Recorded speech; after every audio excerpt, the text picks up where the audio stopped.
మీరు హోటల్లో ఇష్టంగా తినే పన్నీర్ బటర్ మసాలా మీ ప్రాణాలను బలి తీసుకునే విషయమని మీకు తెలుసా?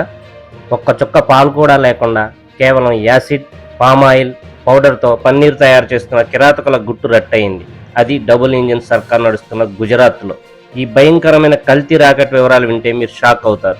బీజేపీ పాలిత రాష్ట్రం గుజరాత్లోని సూరత్లో ఈ దారుణం వెలుగు చూసింది. పక్కా సమాచారంతో పోలీసులు ఒక తయారీ కేంద్రంపై ఆకస్మిక దాడులు నిర్వహించారు.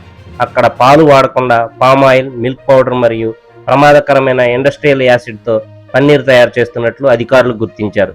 ఈ ఫ్యాక్టరీలో ప్రతిరోజు ఏకంగా 400 కిలోల కల్తీ పన్నీర్ తయారవుతోందని తెలిసి అధికారులు విస్తుపోయారు. ఈ ముఠా నాయకుడు మహేష్ శర్మను పోలీసులు అరెస్ట్ చేశారు. విచారణలో తేలిన నిజం ఏంటంటే గత 2 ఏళ్లలో దాదాపు 3 లక్షల కిలోల ఫేక్ పన్నీర్ను వీరు మార్కెట్కు సరఫరా చేశారు.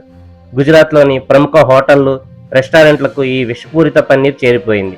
అంటే వేలాది మంది ప్రజలు తెలియకుండానే ఈ కెమికల్ పన్నీర్ను ఆరగించారన్నమాట.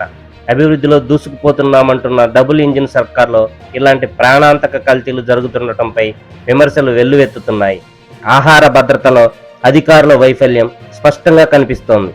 పన్నీర్ కొనే ముందు అది అసలుదా కల్తీదా అనేది సరిచూసుకోకపోతే ప్రాణాలకే ముప్పు. మరి ఈ దారుణంపై మీ అభిప్రాయాన్ని కామెంట్ చేయండి.